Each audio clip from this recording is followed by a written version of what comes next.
Nobody believed what they saw when the children appeared. A man standing just 5'3", a woman reaching 6'11", and offspring who grew so tall, so impossibly powerful, that plantation owners traveled from 3 states away just to lay eyes on them.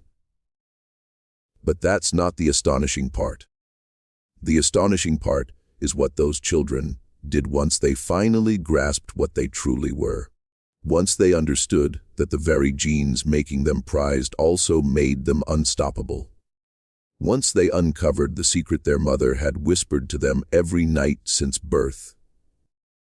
A secret about power, about destiny, about what happens when you forge weapons and grant them awareness. What unfolded on the night of March 15, 1865, would be murmured about in plantation mansions across Georgia for years to come. It would make hardened overseers refuse to set foot on Riverside Plantation ever again. It would become the warning tale that masters told one another about the fatal error of creating something stronger than you can command. This is that narrative, and it starts not with violence, but with a melody sung by the river on a September evening. 12 years earlier, September 1853, the encounter. Samuel was singing the first time she heard him. His voice was faint, barely audible over the murmur of the Savannah River flowing past, carrying water south toward the Atlantic Ocean 40 miles away. It was a song his mother taught him, before she died of fever 7 years prior. Something about crossing water, about stars pointing north, about a promised land somewhere beyond the cotton fields and the whips and the endless, crushing monotony of enslaved existence. He was 27 that September evening, 5'3", weighing maybe 115 pounds after a decent meal, which he rarely received. Born on Riverside Plantation in McIntosh County, Georgia, about 60 miles south of Savannah, on land that stretched along the river like a wound that never healed. He never knew his father, sold off to Alabama before Samuel drew his first breath. He had picked cotton every single day since he was old enough to drag a sack behind him, through rows that extended to the horizon. He was invisible, the kind of slave overseers barely noticed. Too small to be threatening, too feeble to be especially valuable, too quiet to invite trouble. He simply existed, worked his designated rows from dawn until his hands bled, kept his head lowered when overseers passed, survived one day at a time because that was all you could do when you were property. But on this September evening in 1853, sitting by the river during the brief stolen interval between work's end and sleep's onset, Samuel permitted himself something perilous. He allowed himself to remember that he was human, that he had emotions deeper than exhaustion, thoughts beyond tomorrow's labor, a spirit that hadn't been entirely crushed by 27 years of bondage. The river was his refuge, the only place on the entire plantation where he felt something close to peace. The water's sound reminded him there was a world beyond cotton and chains. That rivers flowed to oceans, that oceans connected to distant lands, that somewhere impossibly far away yet still existing, people lived free. He was singing when he heard the noise, footsteps, heavy ones, approaching through the trees along the riverbank. Samuel's song died instantly in his throat. His body went rigid with terror. Slaves weren't supposed to be by the river alone after dark. If an overseer caught him here, that meant 20 lashes minimum. Perhaps more if they were in a foul temper. But the figure emerging from the darkening trees wasn't an overseer. It was the new woman, the one Master Richardson had purchased at the auction house on Bryan Street in Savannah 3 days earlier. The one everyone called the Giant, or that African demon woman.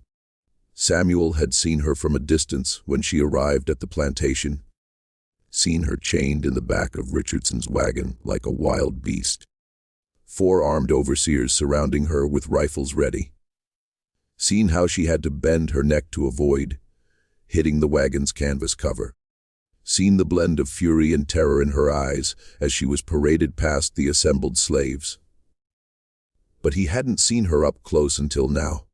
She was enormous, easily 6'11", maybe even 7 feet if she stood fully straight instead of the defensive hunch she carried. Her shoulders were broader than any man Samuel had ever seen. Her arms thick with muscle rippling beneath her dark skin.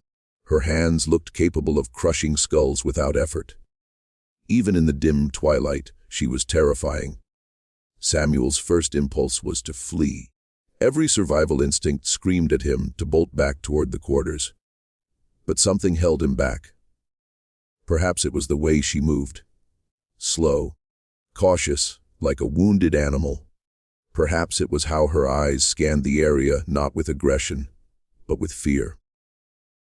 Perhaps it was something in her face that reminded him of his mother before the fever took her. That expression of someone trapped with no way out. She spotted him. Their eyes met across 15 feet of riverbank. Samuel's heart pounded. He was small, defenseless. She could kill him with one hand. But she didn't advance toward him, just stood there watching him with an unreadable expression.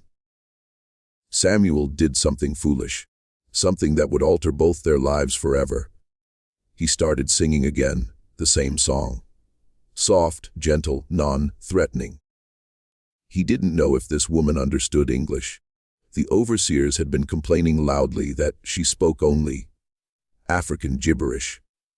Didn't know if she understood anything except violence and chains. But music was universal, and in his voice was something she hadn't heard since being captured. Something human, something kind. Abeno, though Samuel didn't yet know her name, stood perfectly still. This tiny man singing to her like she was a person worth singing to. It made no sense. In the 5 years since she'd been stolen from her homeland, in the mountains of Abyssinia, no one had approached her with anything except fear or cruelty. They beat her, chained her, worked her like an animal, called her monster. But this small man was singing. To her for her. Something in her chest, something frozen solid since the slave ship crossed the ocean, cracked slightly. Let in the first sliver of light she'd seen in 5 years. She sat down right there on the riverbank. Slowly, carefully, showing she wasn't a threat despite everything about her that screamed danger. Samuel kept singing. His voice shook slightly now. He was still terrified, but he continued. Finished the song, started another. Old spirituals his mother taught him.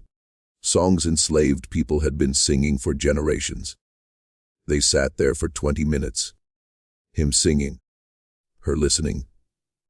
2 people who should have been terrified of each other, instead sharing a moment of fragile humanity. When Samuel finally stopped singing, he pointed to himself. Samuel. Then pointed to her with a questioning look. She understood. Pointed to herself. Abeno. Samuel nodded, tried to repeat it, failed. She almost smiled. Then she stood. Samuel's heart jumped, but she didn't come closer. Just looked at him for a long moment, then walked back into the trees. Samuel sat there for another hour. Something important had shifted. Something that felt dangerously like hope. The courtship. Every night for 2 weeks, Samuel went to the river. And every night, Abeno was there waiting. Neither acknowledged it openly during the day. That would be too dangerous. But they established a routine, a silent agreement. At first, they didn't talk. Samuel would sing, she would listen. After a week, Samuel started teaching her English, pointing at things: tree, river, sky, moon, star. She repeated the words in her deep voice, her accent heavy, but her learning quick. She taught him words from her language too. Beautiful, complex words he could barely pronounce. She laughed when he failed.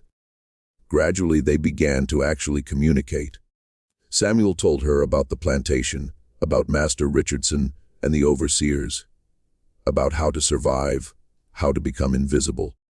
Abeno told him about her home, about mountains so high that clouds lived between the peaks, about her people who grew tall and strong, about freedom she'd once known, actual lived freedom, about the void in her chest where her old life used to be. And slowly, something grew between them. Something neither expected, something dangerous. They fell in love, not sudden, dramatic love, but the slow kind, built on conversations and shared humanity, on seeing each other when the world wanted them invisible. When Samuel first touched her hand, his small palm against her massive one, it felt like completing a circuit. When Abeno first kissed him, leaning down from her extraordinary height, it felt like reclaiming stolen choice. The other slaves noticed, whispered. The tiny man and the giant woman. It seemed impossible, but the way they looked at each other couldn't be denied. Old Martha, who'd been on the plantation for 43 years, pulled Samuel aside, told him to be careful. That love between slaves was dangerous. That masters could use it against you. That opening your heart was just giving them another weapon. Samuel knew she was right, knew loving Abeno was perilous. But he also knew that life without love wasn't really living. He'd rather have her for however long they had, even if only days, than spend the rest of his life empty. When they jumped the broom in December 1853, the slave marriage ceremony, it was small, 10 witnesses, a borrowed broom Samuel had carved from oak branches. Old Martha said a few words about commitment and endurance and hope. Then together, hands joined, they jumped over that broom. The symbolic crossing from individual to union, from alone to together, from one to family. Master Richardson heard about it the next day and laughed. Let them marry. Why not? Married slaves mean babies. And if that giant woman has children who inherit her size, that'll be valuable. Very valuable. He approved with a wave of his hand. Even gave them a spare cabin, one taller than the others, as a wedding gift. Really just an investment in future property. He had no idea what he was actually allowing to happen. The children. Abeno became pregnant in the spring of 1854, about 4 months after their marriage. Her belly grew enormous, far larger than seemed normal for any pregnancy, swelling until she looked like she was carrying twins or triplets. The slave women who'd served as midwives for years had never seen anything like it. They whispered among themselves that a woman that size carrying a baby, that large would never survive childbirth, that something unnatural was happening. Samuel was terrified in a way he'd never been before. There were no doctors for slaves. Medical care reserved for valuable property like horses, not for human property that could be replaced cheaply at auction. Just the midwives with their folk knowledge, passed down through generations. Their herbs gathered from the woods, their experience that had clear limits. And none of them had ever delivered a baby from a woman nearly 7 feet tall. Labor started on a sweltering July night in 1854, the kind of Georgia summer night where the heat doesn't break even after sunset, where the air is so thick you can barely breathe. Abeno's water broke while she was lying on their cabin floor. There was no bed that could support her size, so they slept on pallets on the dirt floor like most slaves. Samuel ran for the midwives, his heart pounding, hands shaking with fear. Old Martha came immediately, bringing 2 other women experienced with difficult births. They assessed Abeno quickly, felt her belly, checked her progress, and exchanged looks that terrified Samuel. The labor lasted 18 hours. 18 hours of Abeno screaming in her native language, words Samuel didn't understand, but whose meaning was universal pain, fear, determination, rage. The midwives did what they could with cloths soaked in river water, with teas made from willow bark, with prayers whispered to God and older spirits, whose names they didn't say aloud. Samuel stayed by her side the entire time, held her hand. her massive hand that could crush his, while she squeezed hard enough to leave bruises. Whispered to her in English and the few words of her language he'd learned. Told her she was strong. Told her the baby was almost here. Told her he loved her. Over and over. I love you, I love you, I love you. Like a prayer. Finally, as dawn broke and birds started singing, the baby came. One final scream from Abeno that echoed across the plantation. One final push, then crying. A baby's cry, high and strong and alive. The most beautiful sound Samuel had ever heard. A girl. Old Martha lifted the baby and cleaned her quickly. Wrapped her in a thin blanket they'd saved for this moment. Turned to Samuel with an expression between relief and confusion. The baby was perfectly normal. Completely, totally normal. 19 inches long, 7.5 pounds. Crying and healthy and pink like every newborn. Everyone was shocked. The witnesses gathered outside had expected a giant baby.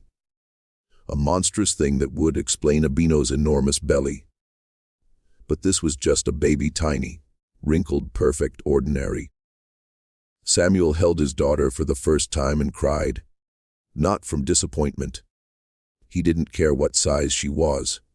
From relief that overwhelmed everything. From joy that felt almost painful. From the realization that he was a father. That despite being property, with no legal rights to this child, who could be sold away at any moment, he had helped create life. Had brought something beautiful into this ugly world. Abeno held their daughter next and cried too. Silent tears cutting tracks through sweat and exhaustion. She'd been terrified the pregnancy would kill her. Terrified the baby would be taken immediately. Terrified of bringing a child into slavery. But here she was, alive. Her daughter alive. Her husband beside her. For this one perfect moment, they were a family.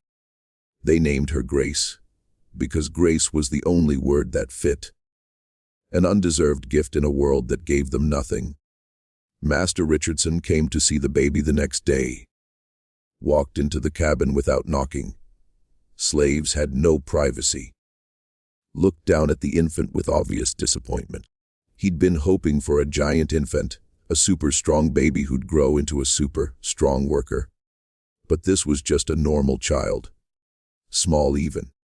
Barely worth the food it would cost to raise her. He left without comment, already dismissing Grace as unimportant. He had no idea he was wrong. Grace grew normally for the first 2 years, hit all the expected milestones at expected times. Rolled over at 4 months, sat up at 6, walked at 14 months while holding Samuel's fingers. Talked at 18 months. First word was, Papa, which made Samuel cry again. She was a cheerful, healthy toddler who played with other slave children in the brief hours between their small chores. Even children as young as 3 or 4 were given simple tasks like gathering eggs or pulling weeds. Samuel and Abeno watched their daughter with love and terror. Because she was theirs. Terror because they knew she could be sold at any moment. Because they knew she was growing up in chains. Because they knew the life ahead of her would be brutality and soul-crushing labor. But they also watched her with hope, because she was proof that love could exist even here, that beauty could grow in poisoned soil. Then something changed. Grace turned 3 in July 1857. A month later, she had a growth spurt. Not unusual. Children often grew in spurts, but this was different. Grace shot up 4 inches in 6 weeks. Suddenly, she was noticeably taller than other children her age. Her appetite increased dramatically. She was always hungry, eating portions that seemed too large for her body. By her 4th birthday in 1858, Grace was the height of a typical 7-year-old, 48 inches tall when most 4-year-olds were around 38 inches. Tall for her age, certainly, but not alarmingly so yet. People noticed, commented, said she was growing like her mother.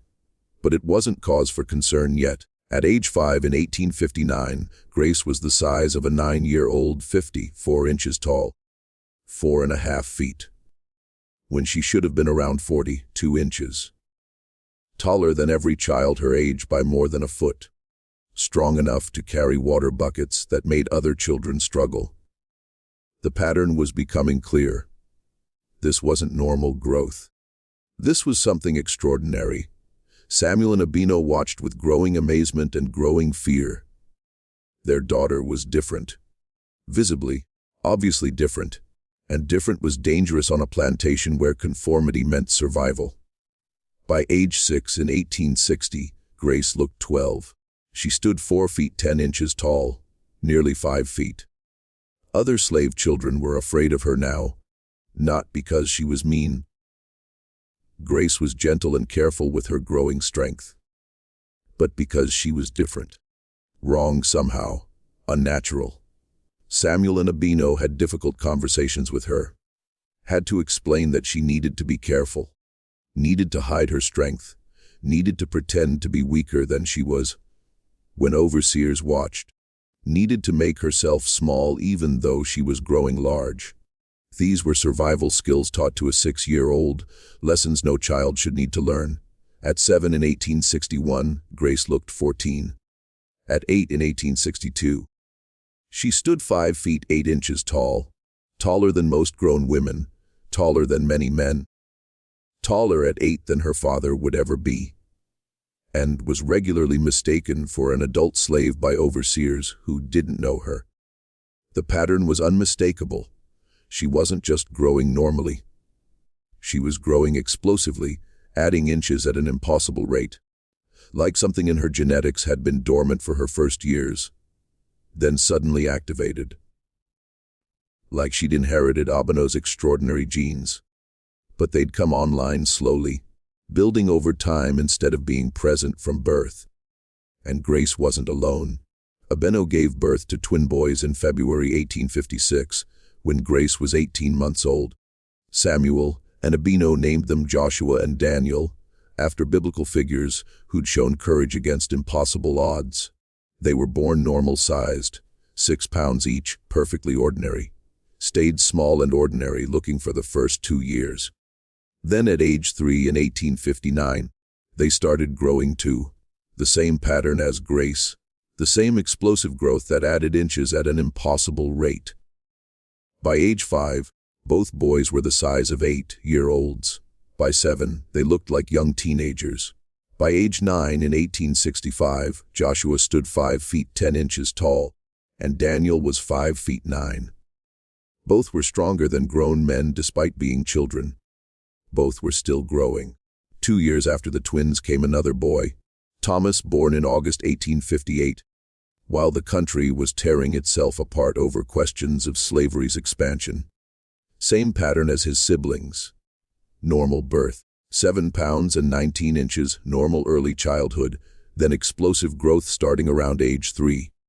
By 1865 at age 7, Thomas was already 5 feet 4 inches tall, taller than most adult women, still a child in face and voice, but in a body that kept growing like it didn't know when to stop.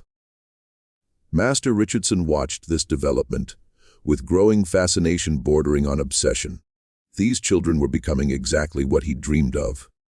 Giants, super workers. Proof he was smarter than other plantation owners.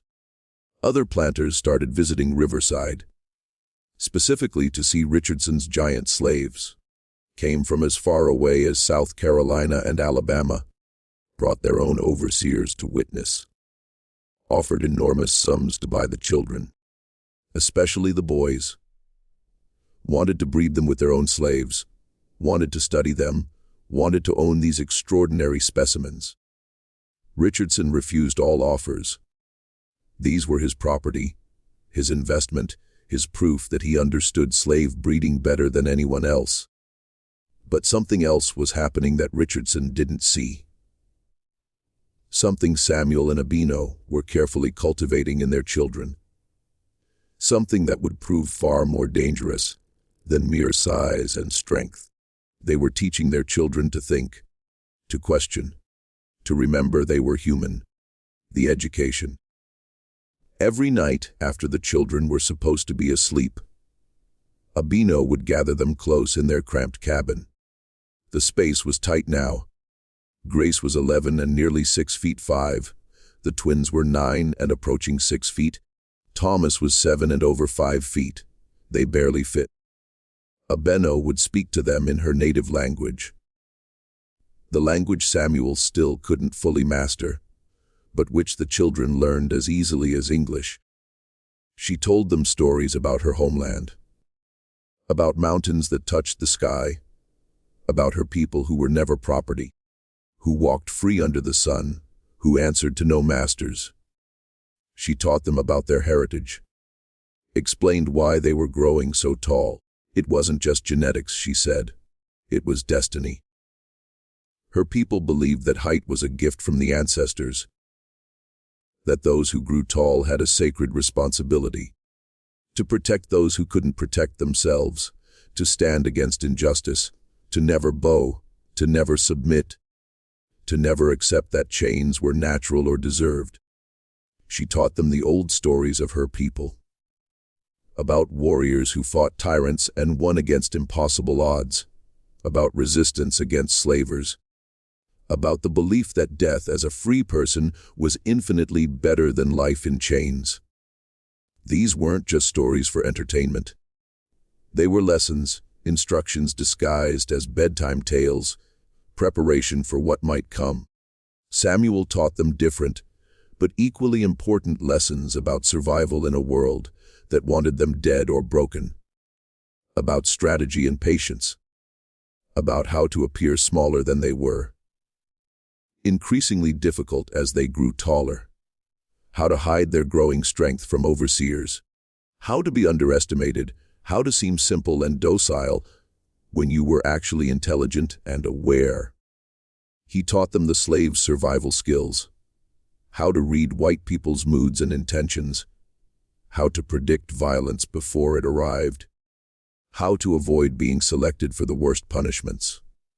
But most importantly, he taught them to think strategically, to see patterns, to understand that strength without intelligence was just another form of slavery, that muscles could be chained, but minds could not unless you let them. Together, Samuel and Abeno taught their children something revolutionary, that being enslaved didn't mean being property, that no matter what the law said, no matter what Master Richardson claimed, they were human beings. They had worth that wasn't measured in labor or profit. They had rights, natural rights, human rights, even if those rights weren't recognized by society. And someday, somehow, they would be free. The children absorbed these lessons completely. Grace became their natural leader. By age 11 in 1865, she stood 6 feet 5 inches tall, smart beyond her years, strategic. She learned to hide her strength perfectly, to appear weak and docile in front of overseers, while secretly being capable of incredible feats. She could lift a full barrel of water by herself at age 10, 200 pounds lifted like it was nothing, but pretended to struggle with half full buckets when overseers watched. The twins became protectors, practiced fighting in secret, wrestling each other in the woods at night, boxing in the dark. By age 9, both could overpower grown men easily. By age 10, they were probably the strongest people on the entire plantation. But they never showed it in front of whites. They appeared to be just large, somewhat slow boys, gentle, docile, useful, but not threatening. Thomas became the thinker. Samuel taught him to read, a crime punishable by severe whipping. They used a Bible stolen from the big house. Thomas devoured every word, then found more, newspapers that overseers left lying around, documents he glimpsed on errands. By age 7, he understood more about the world beyond Riverside than most adults. Understood about the war raging, about Union and Confederacy, about slavery tearing the nation apart. He understood that timing would matter, that soon, maybe very soon, there would be a moment to act. that the chaos of war created opportunities, that Richardson's world was crumbling whether he admitted it or not. By March 1865, everything was ready. The family was strong. The children were nearly grown. The war was ending with the Confederacy collapsing. The moment they'd been preparing for was arriving. They just needed the spark, the catalyst, the reason to act now rather than waiting. Grace provided it when she picked up a boulder and held it over Overseer Carver's head. March 1865, the crisis. Grace was working in the West Field when Overseer Carver decided to test her strength. It was a cold March morning, and Carver was drunk by 10 o'clock. His flask of cheap whiskey always within reach. He'd been watching Grace work all morning, irritated by how easily she made it look.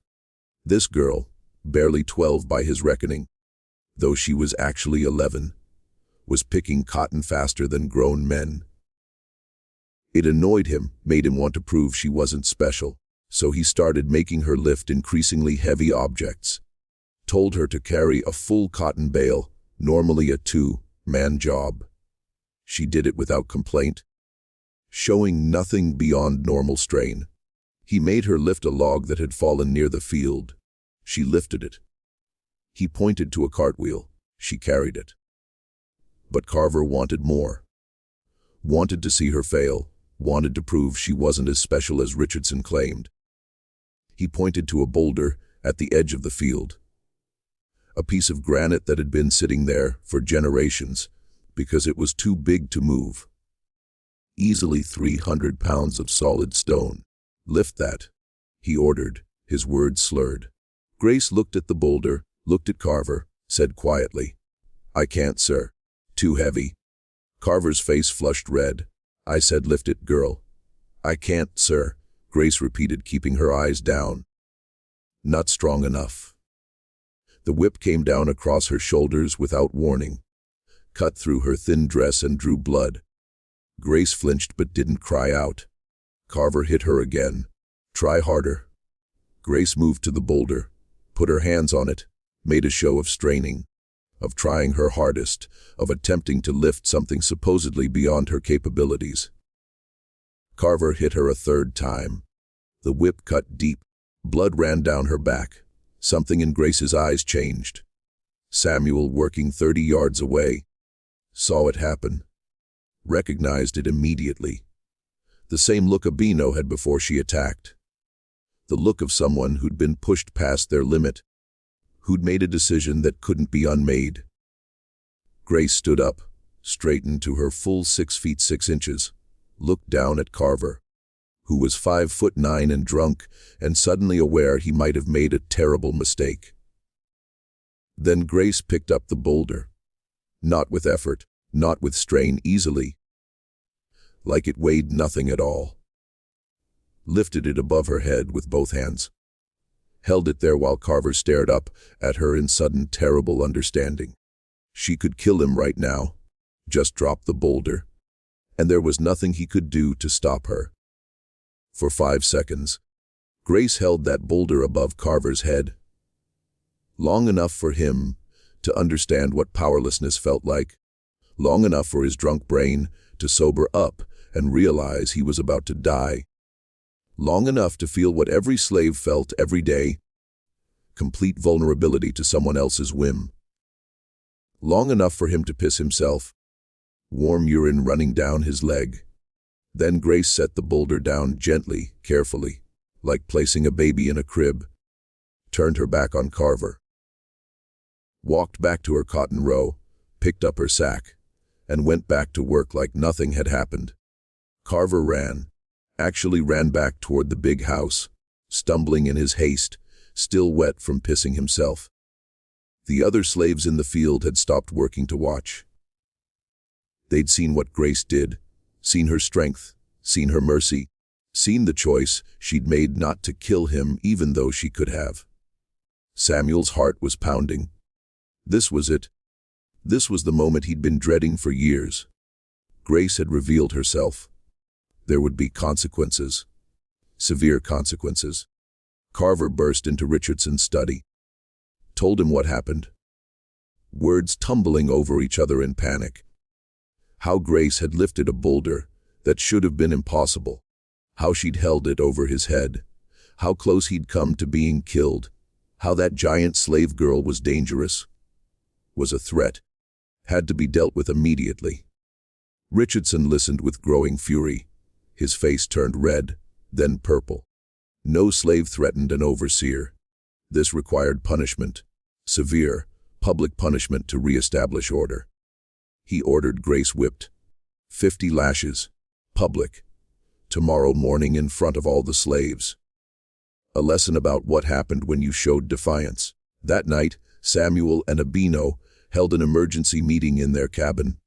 Grace, the twins, Thomas, and 6 trusted adult slaves crowded into the space. Everyone knew what 50 lashes meant. It was a death sentence. No child could survive that.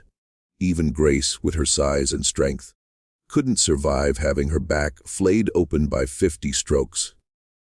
They couldn't let it happen. But stopping it meant open rebellion, meant fighting back, meant violence against whites, meant almost certain death for everyone involved.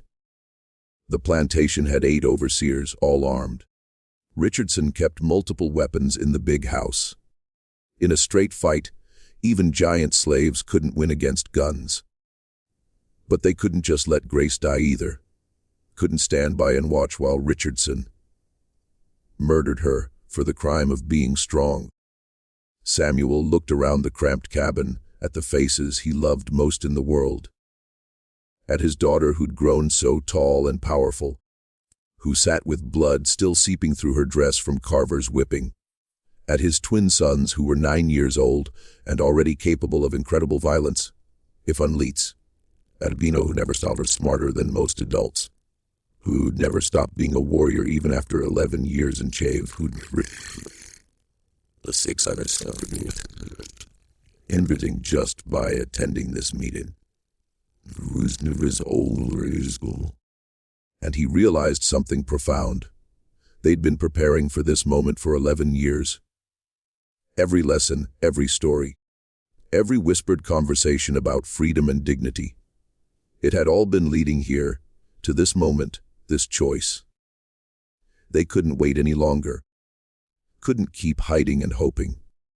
The moment had arrived whether they were ready or not. Samuel spoke quietly to the assembled group, told them what he was thinking. It was insane, probably suicidal, but possible, maybe. The plan was simple. Don't wait for the whipping tomorrow. Strike first. Tonight, while they still had surprise. Fire was the key. Start fires in 4 locations simultaneously. The cotton storage, the barn, the overseer quarters, the big house. Create chaos. In the confusion, overpower any armed men. Take their weapons. Fight whoever was left.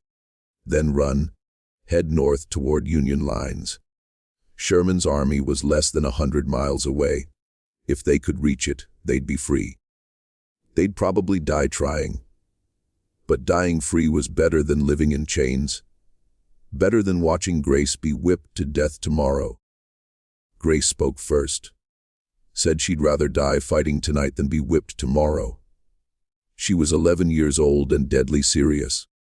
Joshua and Daniel agreed immediately. They'd been waiting for permission to use their strength. They were ready. Thomas was scared, but also determined. He'd read about slave rebellions. Maybe this time would be different. The 6 adult slaves agreed. They'd rather die fighting than live subjugated. Abeno spoke last. Said her people had a saying, "It is better to die on your feet than live on your knees."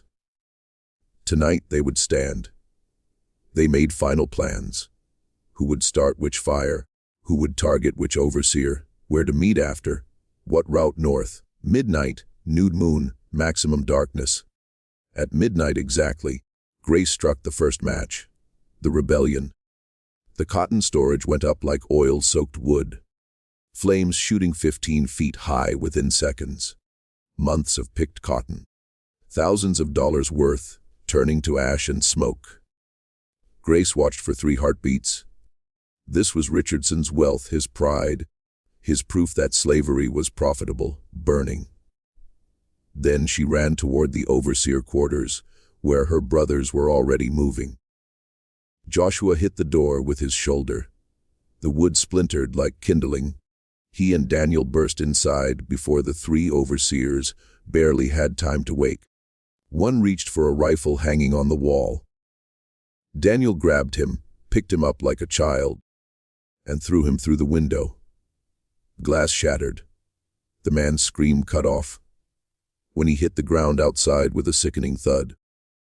The second overseer pulled a pistol from his nightstand, got one shot off that punched through the wall. Joshua grabbed the man by the throat with one massive hand and squeezed. Squeezed until something gave way with a wet crunch. The man's eyes went wide, then empty. He dropped. The third overseer was Carver, the drunk bastard who'd whipped Grace, who'd pushed her too far. He came at Daniel with a knife, screaming incoherently. Daniel caught his wrist mid-swing, twisted hard. The snap of bone was audible even over the chaos outside. Carver screamed. Daniel punched him once in the face. Carver's head rocked back at an unnatural angle. His neck broke with a sound like a dry brooch cracking. He was dead before he hit the floor. 3 overseers dead in under a minute. The twins looked at each other, breathing hard, covered in other men's blood. They felt nothing. No remorse. No guilt. These were the men who'd kept them in chains their entire lives, who'd whipped their mother and father and sister. This was justice, long overdue. They grabbed the weapons, 3 rifles, 2 pistols, ammunition, and ran outside into chaos. The plantation was burning, multiple fires creating a hellscape of orange light and black smoke. People shouting, running, bells ringing as someone tried to raise the alarm. The remaining 5 overseers were scrambling, trying to organize a response, trying to understand what was happening. They'd never prepared for this possibility. Slaves didn't rebel. Slaves didn't fight back. That's what they believed. That's what they'd been wrong about. Samuel and his team had hit the barn successfully. The building was fully engulfed, flames reaching 30 feet into the night sky. The heat was incredible even from 50 yards away. 3 horses trapped inside were screaming, horrible inhuman sounds that Samuel knew would haunt him forever. But there was no time to save them, no time for mercy. They had to keep moving. The hardest target was the big house. That's where Richardson was, where his family was, where most of the guns were stored, where the real danger lay. Abeno led the assault, her Thomas, and 4 other slaves armed with axes and righteous fury, accumulated over lifetimes of suffering. They burst through the front door, a door slaves were never allowed to use, a threshold they'd never been permitted to cross. Abeno had to duck to fit through even though it was built tall. For a moment, she stood in the foyer with its expensive chandelier and imported wallpaper. Stood in the house that represented 3 generations of wealth built on stolen lives and broken bodies. Richardson came down the stairs with a pistol in his shaking hand. Behind him, his wife and 2 children were screaming. The guests, a merchant from Savannah and his wife, were hiding somewhere upstairs. Richardson aimed the pistol at Abeno with trembling hands. His face was red with fury and fear. "You goddamn." Abeno moved faster than he could track. 11 years of rage and humiliation compressed into one explosive moment. She covered the distance between them in 3 strides. Grabbed his wrist before he could fire. Twisted hard. The bones in his wrist ground together audibly. He screamed and dropped the gun. It clattered on the polished wood floor. Abeno picked him up by the throat with one hand, lifted him completely off the floor. His feet kicked uselessly in the air. His hands clawed at her arm, leaving scratch marks that drew blood but accomplished nothing. For 11 years, she'd been his property. For 11 years, She'd bowed and submitted and hidden her strength. For 11 years, she'd pretended to be something less than human. Not anymore. She looked into Richardson's bulging eyes, made sure he saw her. Really saw the person he'd bought and tried to break. Saw the human being he'd treated as livestock. Saw the mother and wife and warrior he'd tried to destroy and failed. Then she threw him. Threw him with all the strength her massive frame possessed. He flew 15 feet across the foyer and crashed into the far wall. His head hit the expensive imported wallpaper with a wet crack. He slid down slowly, leaving a dark smear of blood. He wasn't dead. His chest still rose and fell. But he'd never walk right again, never be whole again, never forget what it felt like to be powerless. Thomas had run upstairs, found Richardson's study, found the maps he needed. Maps showing roads north. Locations of Union encampments, towns that might be sympathetic or hostile. He grabbed them, grabbed a compass from the desk, grabbed a bag of coins from the drawer. Supplies for their escape, information that might keep them alive. Outside, the remaining overseers had organized slightly, were firing rifles at the running slaves. One of the adult slaves who joined the conspiracy, a man named Jacob, took a bullet to the chest, dropped instantly, dead before he hit the ground. Another woman, Sarah, was shot in the leg, went down screaming. Joshua ran back for her through gunfire, picked her up like she weighed nothing, carried her while she bled and screamed and held on. Grace had taken a rifle from a dead overseer's hands. She'd never fired a gun before, but she'd watched them do it 1,000 times. She aimed at one of the remaining overseers, a man named Patterson who'd whipped her mother 3 years ago. Pulled the trigger. The recoil knocked her back a step. The shot went wide, kicking up dirt 5 feet from Patterson. He turned toward her with his own rifle. Daniel shot him first. Patterson's head snapped back. He dropped. The family met at the designated spot, the old oak tree at the north edge of the plantation. Samuel, Abeno, Grace, Joshua, Daniel, Thomas, 6 adult slaves. Sarah with the bleeding leg wound. They'd lost Jacob, lost another man to a bullet. 11 survivors out of 13 who'd started this. Behind them, Riverside Plantation burned. The cotton storage was completely destroyed. The barn had collapsed into itself. The overseer quarters were engulfed. Parts of the big house were catching fire.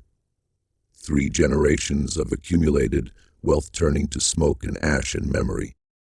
They ran north, following the North Star that enslaved people had been following for generations, following Thomas's stolen maps, following desperate hope and the slim chance that they might actually make it.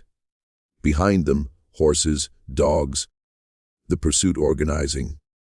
But they had a head start, and they had something Richardson could never match. The absolute determination of people who'd chosen freedom over survival. Freedom. The pursuit lasted 3 days. Richardson, crippled but alive, organized a militia, 30 men on horses with rifles and hatred. But they were tracking giants, people who could run longer and faster than normal humans. The first day, they covered 15 miles before stopping to rest. At dawn, the dogs caught up. 4 hounds bred for slave catching. The first leapt at Abeno. She caught it midair, broke its neck with one twist, threw the corpse aside. The second went for Samuel. Daniel kicked it so hard it flew 10 feet and didn't get up. The other 2 fled. On the second day, they lost Sarah. Her wound was infected. She was feverish, delirious. She told them to go on without her, that she'd rather die here than get everyone caught. They left her by a stream with what water they could spare. 7 left now. On the 3rd day, they reached the Altamaha River, fast, flowing deep. They had to swim. Grace and the twins were strong swimmers. Between them, they got everyone across, but one man, Moses, lost his grip, disappeared under the water. 6 left. But crossing bought them time. The militia had to backtrack miles to find a bridge. On the 4th day, exhausted and starving, they saw Union soldiers. Blue uniforms, northern accents. Rifles pointed at them until an officer realized they were escaped slaves. Captain Morrison from Ohio listened to their story, looked at the family of giants with awe, looked at their wounds, their exhaustion, the desperate hope in their eyes. He made a decision that would change their lives forever. You're under Union protection now. By order of the United States Army, you're free. Grace fell to her knees and cried. The twins held each other and wept. Thomas experienced the freedom he'd only read about in stolen newspapers. Abeno reclaimed what had been stolen 11 years ago, and Samuel, who'd been property his entire life, held his family and cried until he had no tears left. They were free. Epilogue. The Civil War ended 6 weeks later. Slavery was abolished throughout the United States. Richardson survived but never recovered. The plantation never recovered either. Richardson died bitter and broke in 1871, still cursing the slaves who'd destroyed him. The family settled in Ohio. Samuel worked as a carpenter. Abeno worked in a factory where her strength was valued. The children grew up free. Grace reached 7 feet 1 inch, became a teacher, using her presence to protect black children. Joshua topped out at 7 feet 3, became a blacksmith. Daniel reached 7 feet, became a carpenter like his father. Thomas grew to 6 feet 11, became a lawyer, using words to fight injustice. They all married, had children born free, grandchildren who couldn't imagine their ancestors had been property.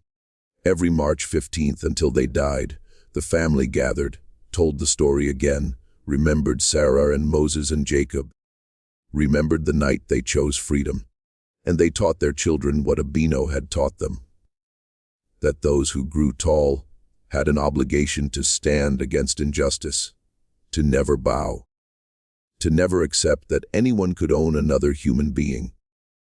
Nobody believed it when they saw the children.